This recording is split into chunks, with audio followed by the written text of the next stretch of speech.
আলহামদুলিল্লাহি রাব্বিল আলামিন ওয়াসসালাতু আলা সাইয়্যিদিনা মুহাম্মাদিন ওয়া আলিহি ওয়া সাহবিহি আজমাইন। রাসূল করিম হযরত মুহাম্মদ সাল্লাল্লাহু আলাইহি ওয়াসাল্লামের জীবন আদর্শ, যিনি ছিলেন শ্রেষ্ঠ মানব। নিজেকে পাপ থেকে বিরত রাখার জন্য তার জীবন কাহিনী জানা সবার ভীষণ জরুরি।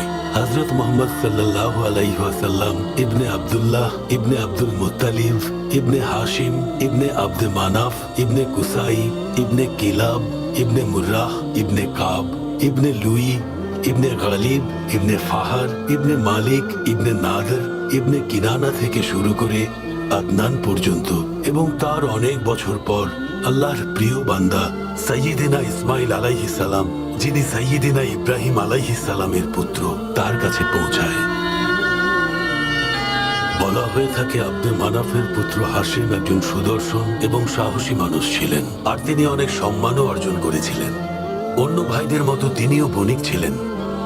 তার সময় মক্কা ছোট শহর থেকে ব্যবসার একটি গুরুত্বপূর্ণ জায়গায় রূপান্তরিত হয়েছিল। তখন তিনি কজন রোমান রাজার সাথে দেখা করেছিলেন, যারা তাকে পছন্দ করেছিলেন।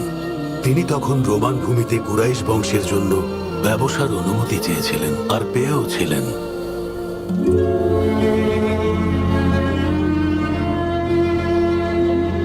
এরপর হাশিম যখন এই সুখবর নিয়ে পবিত্র মক্কায় ফিরলেন, তখন সমগ্র আরব তার প্রশংসা করেছিলেন, এবং আরবীয় নেতাদের কাছ থেকে বড় বড় সওদা নিয়ে আশাম থেকে মক্কা আসেন।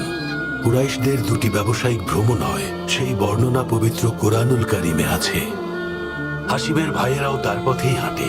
তারা আবিসিনিয়া থেকে শুরু করে ইয়েমেন ও আলহেরায় ব্যবসায়িক ভ্রমণ করেন। এরপর থেকে তারা বছরে দুবার ব্যবসায় বের হতেন, শীতকালে আসামে এবং গ্রীষ্মকালে ইয়েমেনে। এখানে হাশিমের একটা গল্প আছে। একজন রোমান রাজা তার সাথে নিজের কন্যার বিয়ে দেওয়ার প্রস্তাব দেন, তাই তিনি গাজ্জাহতে চলে যান এবং সেখানেই মৃত্যুবরণ করেন। তারপর থেকেই এটি গাজ্জাহ হাশিম নামে পরিচিত। হাশিমের বিয়ে হয়েছিল মক্কা শরীফে। সেখানে তার 3 পুত্র ছিল, নাদলা, আবু সাইফি এবং আসাদ। একবার তিনি ইয়াত্রিব হয়ে আসাম যাওয়ার পথে বন্ধু আমরের সাথে দেখা হয়ে যায়, যার পিতা জায়েদ ছিলেন একজন খাজরা জাতির নেতা। হাশিম তার কন্যা সালমাকে বিবাহ করেন, যার গর্ভ থেকে পুত্র সাইবার জন্ম হয়। পরে তিনি গাজ্জাতে মারা যান, যেটা আমি পূর্বেই আপনাদের বলেছি। তার মৃত্যুতে মক্কায় শোকের ছায়া নামে। পুত্র সাইবা সাবালক হওয়া পর্যন্ত মায়ের সাথে থাকতে শুরু করেন। এরপর মুত্তালিব ইয়াত্রিবে গিয়ে পৌঁছান এবং তার ভাতিজা সাইবাকে মক্কায় নিয়ে আসেন। উটের পিঠে আল মুত্তালিবের সাথে তাকে দেখে মক্কাবাসী তাকে আব্দুল মুত্তালিব নাম দেন। আব্দুল মুত্তালিব বড় হতে থাকেন এবং মক্কার প্রধান হয়ে যান। তার একটি মাত্র পুত্র ছিল আল হারিস। তিনি আব্দে মানাফ বংশের ভাইদের নিয়ে শক্তিশালী হয়ে ওঠেন। তার সম্মান আর খ্যাতি আরবের প্রত্যেকটি কোণায়, প্রত্যেকটি জাতির মধ্যে ছড়িয়ে পড়েছিল। এবং একদিন তিবাহ খনন করো আব্দুল মুত্তালিব। তিবা?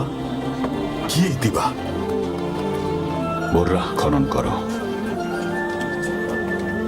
বোররা?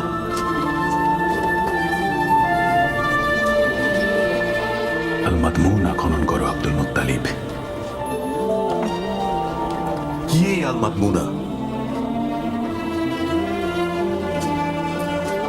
ইয়া রাব্বুল আল বাইত, এইমাত্র এটা কি শুনলাম আমি? জমজম খনন করো। জমজম? কি এই জমজম? এমন কূপ যা কখনোই শুকাবে না, যা অনবরত পথিকদের তৃষ্ণা মেটাবে। এটা সেখানে অবস্থিত যেখানে কোরবানি করা হয়, যেখানে পিপাসু কাকপক্ষীরা আঘাত করছে। আমি খনন করবো জমজম। আল হারিস, আমার সাথে এসো। জমজম কূপ খনন করতে যাব, যা আমাদের মা হাজের এবং পিতা ইসমাইলের নিশানা। চলো যাই। এই যে কুরাইশের জনগণ, তাড়াতাড়ি যাও সবাই, হিসাব এবং নাইলার কাছে যাও। তাড়াতাড়ি যাও কুরাইশের মানুষ। এই আলমুগিরা, কোথায় তুমি আলমুগিরা? আরে কি হয়েছে উমাইয়া? হাশিমের পুত্র আব্দুল মুত্তালিব ইসাফ আর নাইলার ঠিক মাঝখানে কূপ খনন করছেন, যেখানে আমরা সবাই কোরবানি দেই আমাদের পবিত্র কাবাকে উদ্দেশ্য করে। আব্দুল মুত্তালিবকে থামাতে হবে, এটা করতে দেয়া যাবে না। হ্যাঁ হ্যাঁ, চলো সবাই, হ্যাঁ, চলো। ওকে থামাতে হবে। এই আব্দুল মুত্তালিব, আব্দুল মুত্তালিব, কি করছো তুমি এটা আব্দুল মুত্তালিব? কি চান আপনারা? তুমি এখানে কিছুতেই কূপ খনন করতে পারবে না। আমাদের আদর্শ ইসাফ ও নাইলা আছে, যেখানে আমরা কোরবানি দিই, যেটা আমাদের প্রার্থনার জায়গা। মহান আল্লাহর নির্দেশে আমি খনন করছি। আপনারা দেখতে পাচ্ছেন না একটা পুরনো কুয়া এখানে বন্ধ হয়ে আছে? ওদেরকে থামাও হারিস। যে হুকুম আব্বা। আমরা এখানে এসব করতে আসিনি আব্দুল মুত্তালিব, খনন করা বন্ধ করো। পানি না আসা পর্যন্ত বন্ধ হবে না। দেখো আমার ভাই, আমরা এখানে লড়াই করতে আসিনি। মক্কাতে তো আরো অনেক কূপ আছে, বারদাতে আছে, সাজলাতে আছে, আরো অনেক অনেক বন্ধ কূপ পড়ে আছে এই মক্কায় আমার ভাই। তুমি ওগুলো গিয়ে খনন করো। কেন কেন এত জায়গা থাকতে তুমি এখানেই খনন করছো? অন্য কোনোটা খনন করো, আমরা সাহায্য করব। আমার কাছে নির্দেশ এসেছে। কে তোমাকে নির্দেশ দিয়েছে আব্দুল মুত্তালিব? এক অলৌকিক কণ্ঠ আমাকে নির্দেশ দিয়েছেন। আমাকে এখন আমার নির্দেশ পালন করতে দিন। আমি আমার নির্দেশ পালন করেই থামবো। এটা হতে পারে না। তোমার পুত্রকে সরে যেতে বলো, তারপর দেখছি। ভুলে যেও না, তুমি এখানে একা দাঁড়িয়ে আছো। কার সাহসে এসব তুমি করছো? ইয়া রাব্বিল কাবা, এটা কি?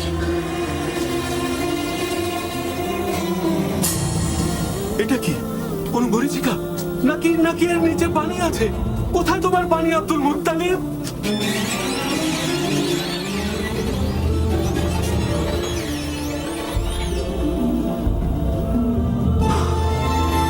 গুপ্তধন, এগুলো জুরহুমে মক্কা থেকে যাওয়ার সময় রেখে গেছে। এখানে দুটো সোনার হরিণ আর 7টা স্বর্ণের তলোয়ার আছে, স্বর্ণের ঢালও আছে। এর ভাগ কিন্তু তোমাকে দিতে হবে আব্দুল মুত্তালিব। ভাগ কেন দেব? যে জিনিস আমি নিজে পেয়েছি সেটার ভাগ কেন আপনাদেরকে দিতে যাব? ভাগ তোমাকে দিতেই হবে। আমরা তোমার অভিভাবক, আমাদের অধিকার আছে। পুরো কুরাইশ আমার সাথে আছে। আমি জানি এরা আমার জন্য লড়বে। হাশেমের বংশকেও যদি ডাকি, যাই হয়ে যাক না কেন, তারা আমাকে বাঁচাতে আসবে, কেউ কিছু করতে পারবে না। আমার বাবা এখানে ভূমিপতি ছিলেন। আমি যা করছি কুরাইশদের ভালোর জন্যই। যতক্ষণ পর্যন্ত পানি না পাবো ততক্ষণ পর্যন্ত খুঁড়তে থাকবো। আর তারপরে গুপ্তধনগুলো নিয়ে কাবাতে যাব। তারপর বিচার হবে কে এগুলো পায়। কিভাবে? কাবাতে দেখা হবে। আমরা দুটো দুটো করে নেব, বাকিটা কাবার জন্য থাকবে। আমরা তোমার ওপর ছাড়লাম আব্দুল মুত্তালিব। আমরা তোমার কথায় রাজি আব্দুল মুত্তালিব। খুঁড়তে থাকো জমজম কূপ। কাদা, দেখো কাদা, দেখতে পাচ্ছ কুরাইশের জনগণ? এটাই জমজম কূপ। আমাদের পিতা ইসমাইল এবং মাতা হাজার নিশানা। এই সেই জমজম কূপ যা কোনোদিন শুকাবে না, যা পথিকের তৃষ্ণা মেটাবে। এই মক্কার প্রধান আব্দুল মুত্তালিব, তোমার উন্নতি হোক।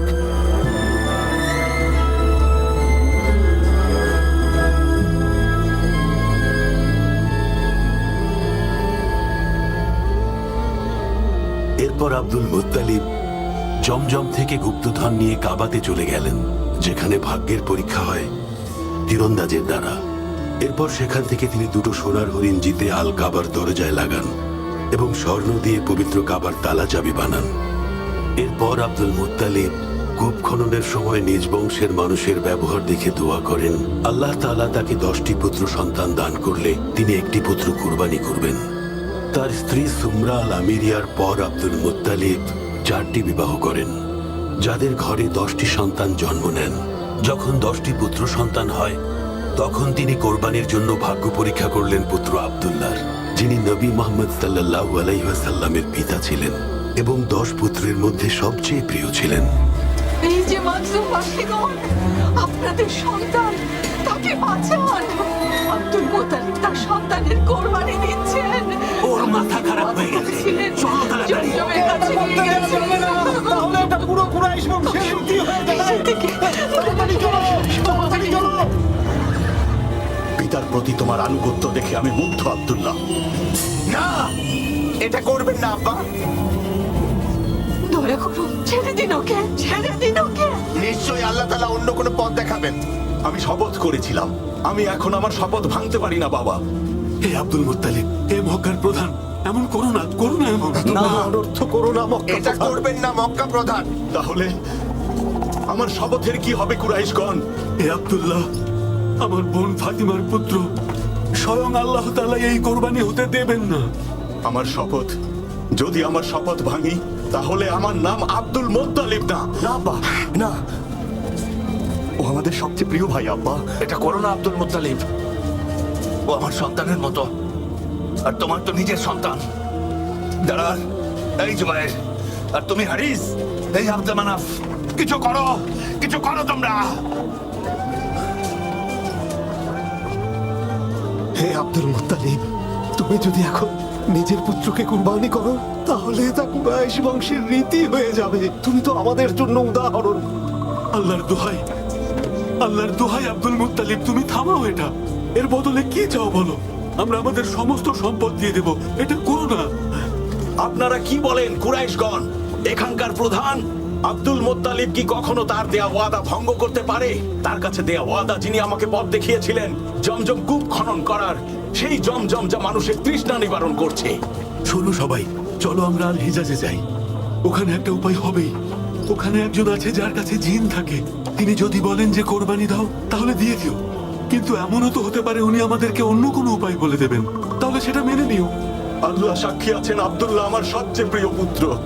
যখন ওকে আমি বললাম নিজের ওয়াদা রাখতে ওকে আমার কোরবানি দিতে হবে, সে বলল বাবা আপনার কথা রাখতে আমি কোরবানি হতে রাজি, নিয়ে যান আমাকে। আমার পুত্রেরা, আল হিজাজে যাওয়ার ব্যবস্থা করো তোমরা। হয়তো ওখানে গেলে একটা উপায় খুঁজে পাবো। ইয়া রাব্বুল কাবা, বাঁচান আব্দুল্লাহকে। আমার চুলের পরিমাণ স্বর্ণ এবং রূপা সদকা দেব। ইয়া রাব্বুল কাবা, বাঁচান আব্দুল্লাহকে। আমি আমার চুলের পরিমাণ স্বর্ণ এবং রূপা সদকা দেব।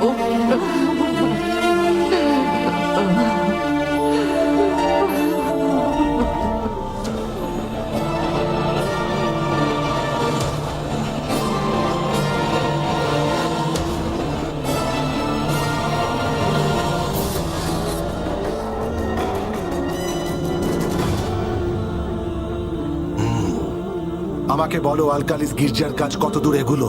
ইবনে মাকসুদ, কাজ প্রায় শেষের দিকে চলে এসেছে প্রভু। খুব দ্রুত আমরা ওখানে নাজরানের শহীদদের শেষাংশ নিয়ে যাব। আর এই গির্জা পৃথিবীর বুকে সবচেয়ে সুন্দরতম গির্জা হবে। পুরো দুনিয়া দেখবে আমার পক্ষে কি কি করা সম্ভব। তাহলে কি এই গির্জার নাম নাজরানের শহীদদের নামে হবে, যারা নাওয়াজে পড়ে গিয়েছিল? অবশ্যই আরবের সবাইকে নির্দেশ দেব ওখানে তীর্থযাত্রা করতে। কিন্তু আরবের সবাই তো মক্কায় যায়। তারা বলে সাইয়েদেনা ইব্রাহিম কাবা তৈরি করে দিয়ে গেছে।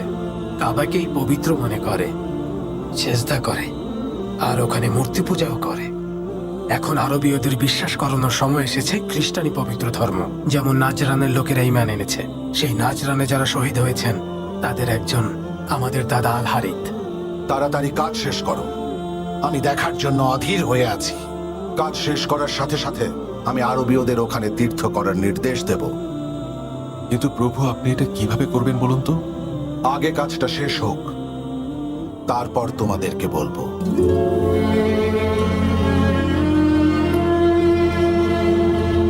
কি হলো আব্দুল মুত্তালিব, কোনো ভালো খবর? আব্দুল্লাহ বেঁচে গেছে। কিভাবে? আরে একটু ধৈর্য ধরো, আমাকে একটু বসতে তো দেবে।